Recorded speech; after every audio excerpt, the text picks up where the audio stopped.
put one of our films on the screen requires so many different kinds of imagination. There are artists, there are storytellers, there are technologists like myself, and they all have to be very imaginative because none of this has been done before.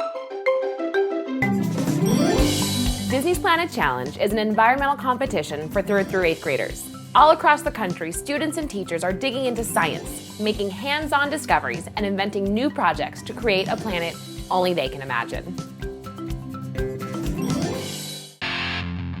Folsom, California, a city formed from the imaginations of American pioneers, has come a long way from the days of blacksmith, gold, and iron. Today, I visit Mr. Johnstone and his middle schoolers to see how they are using science in their imaginations to be the pioneers of our future cities. Disney Planet Challenge!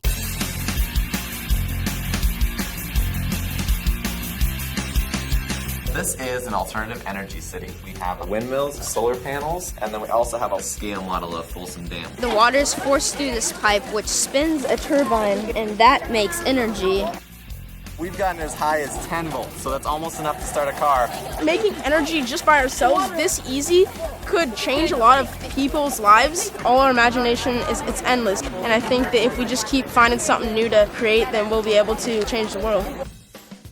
How are you using your students' imaginations to create these amazing cities? From the very beginning, as the students are starting to think about designing this alternative energy city, they start to realize there is no limits. They have that imagination, they have that creativity, they know that there's no real wrong way to do something, and just letting the students be students. These students prove that with their limitless imaginations, we can pioneer a new world. So I wanted to check in with pioneers of a different kind. I think there's a myth out there that in mathematics there's sort of a recipe that you follow. You know, first you do this and then you do that, which doesn't sound very creative. But the problems that we typically work on here are ones where there's nothing much to tap into other than imaginations. The imagination starts with, of course, the director and his vision for the film. Then there's the imagination of the artists designing the worlds and the looks of the characters. And then as technologists, we have to find ways of building tools to bring those worlds and those characters to life. I'm a director of photography for lighting. I have a shot from WALL-E up, so we're starting to build up this world, but there isn't a real sense of where any of the light is coming from or what time of day it is. You can't see WALL-E in here, he's actually down here, teeny tiny.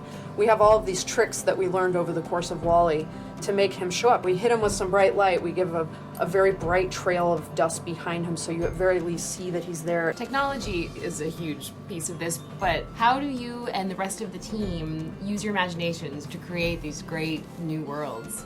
For me, lighting is this perfect combination of creative and technical. Everything about it is all based on imagination because we're creating something from nothing.